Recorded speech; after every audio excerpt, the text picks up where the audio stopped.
And we've seen applications that are authorized SMS receivers that are turning around and then actually throwing that information right into the logs. So it also turns out that in the case of a arent application, that read logs could be equivalent to read contents or to read contacts. We have an application here that is logging the label and data content of its activity. This happens to be a contact application. You pull it up, and you'll see all of the content, all of the contact data that's being displayed on the screen thrown right into the logs for a waiting observer. One of the interesting things that we found is that read logs can actually be equivalent to having access to course location. There's an awful lot of chatter that can show up from system components. In the case of course location, we're talking about essentially resolving location data for the tower that the device is connected to. One of the first things that we found that's activated on a lot of handsets and has actually been fixed in 2.2 is logging the LAC and cell ID of GSM towers that the device is connected to. We also see the CDMA equivalent logging some latitude-longitude approximation for the towers it's connected to. We found a pretty prominent clock and weather application that's running on the home screen of a lot of devices that's logging tower data. And we also found in the radio logs that there's a series of operator and tower registration events that log the MCC and the MNC of the carrier that we're connected to, and also hex versions of the cell ID and LAC. Now, the cell ID and LAC don't necessarily translate directly, but there are databases out there that we can use to resolve that to latitude and longitude of the tower that the device is talking to. So Richardson actually has a database that can be queried remotely with HTTP, and we can take that parameter data that we scraped out of the logs, and we can turn that on the server side or potentially device side into latitude and longitude. But we can actually do better than that because, as it turns out, why settle for course location? Because we can actually get fine location. And again, these are things that vary from handset to handset, but we found a number of trace pieces of data that you can use here. That same clock and weather widget that I was talking about actually logs full-on GPS data on a lot of devices. There are implementations of GPS location providers that are spitting that data out, and furthermore, the underlying native libraries that tie into the GPS sets are also disclosing that. One thing to note is that these are things that typically only show up when applications are actively talking to the GPS set. Or at relatively coarse-grained intervals. So what good does that do? Well, I'll tell you a story, and you can decide for yourself. So this is a story about three guys who started out at their office in South Market in San Francisco. They had places to go, so they left the office. They walked down to the corner, and they hailed a cab.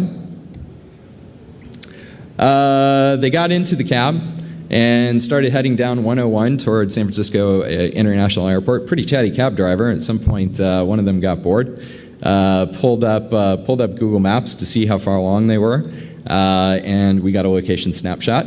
We got another one near the airport. We can see actually, showing up at the terminal. These guys boarded a flight on Virgin America, and they headed to Vegas. Landed at McCarran. We have a check-in here that's essentially at the gate. Went down, got some baggage, headed across town, and came to Caesar's Palace. Here, we actually see a lot of interesting activity, which, as it happens, corresponds pretty closely when you look at this to us checking in, going up to hang out in our room for a bit, going down to register at the speaker's desk, and then going back to work on our slides till 4 o'clock in the morning so we could actually do this talk. So now I'm going to turn it over to Anthony, and he's going to talk about something near and dear to all our hearts, which is root access to devices. Thanks, Tim. So as hackers, we all want to strive for root on systems, and Android is no different. So we know that everyone hoped that these phones would be these amazing utopian devices that are completely open and anybody can do anything they want. But unfortunately, we know that the reality is that manufacturers and carriers are all shipping these phones locked down, so that we can't do a lot of these fun things that we'd like to. And all these people that are buying these phones, Android especially appeals to a pretty nerdy demographic. So these are the kind of people who want to kind of get down into the internals and play around with their phone.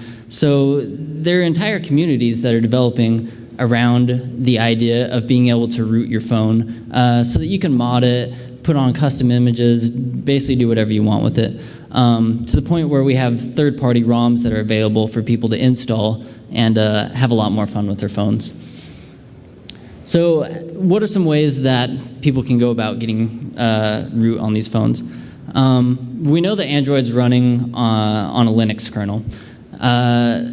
So we can take a lot of these Linux vulnerabilities that have been popping up in recent years and see if they work on the Android device. I know there have been a few in the past that people have used to be able to root some of their phones.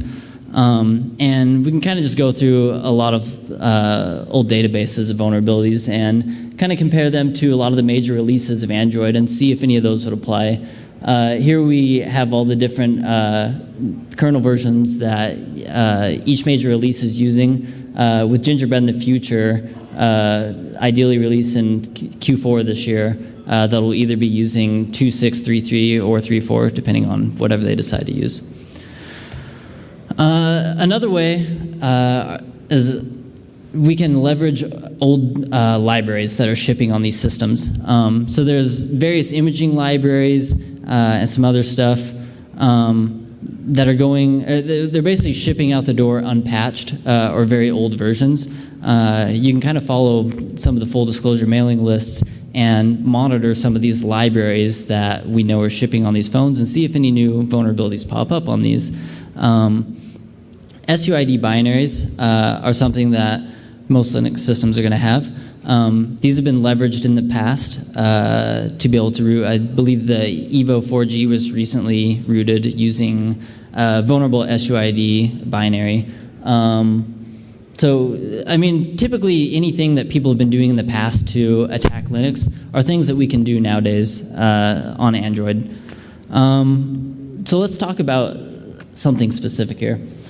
So CVE 2009-1185 was a libudev vulnerability that was reported a long time ago. It was discovered by Sebastian Kamar, and the original patch to fix this was in April of 2009, which is roughly 16 months ago. The vulnerability itself was a failed check in the netlink message, checking the origin of the message. Basically, did it come from the kernel or did it come from the user? It didn't actually care, and we could use this to, in the end result, get a privilege escalation. So we took this, or actually, so recently Sebastian dredged up this old vulnerability and wrote some code to run on Android, and so you could use ADB to upload it and run it from the file system. Turns out Android was vulnerable to it on the one he tried it on. The original release was for Droid X, I believe. So we took this and we repackaged this exploit up into some code that we could trigger with JNI and packaged this up into an APK along with a payload of a connect back shell to basically be able to install this on many different phones and see who exactly is vulnerable to this. So what we found is that every flagship phone of every major US carrier to this day is vulnerable to this specific exploit. We installed this on the Evo 4G, Droid X, the Incredible, a lot of these, the new latest and greatest phones that everybody wants. So at this point, we have an APK that we can install. If we leverage that with David's launch on install, we basically have a one-shot root for all these phones. Oops. So there's kind of a problem going around these things. We know that people want to have their phones rooted. They want to be able to play with them, be able to do a lot of these modifications, have fun. So these communities that are forming, they're not looking at rooting as a security thing. They're looking at this as a way for them to accomplish these goals of unlocking their phone and being able to do a lot of these modifications. What they're not acknowledging is that all of these ways that they're finding to root these phones are security vulnerabilities that people could be leveraging that don't have these altruistic intentions. And the other problem with this is that because they want to have these methods for rooting remain, and they don't want carriers or manufacturers to patch these problems, no one wants to talk about the details of these exploits. So we'll have one person distributing a binary that says, use this to root your phone, here's the instructions to install it, but not actually disclosing any of the information about what the problem is. And so this leaves basically the majority of people that aren't phone nerds and want to do this with gaping holes in their phones that anyone could leverage if they wanted to do that. So we've discussed some of the reasons people are wanting to root their phones. So the modding phones we've discussed.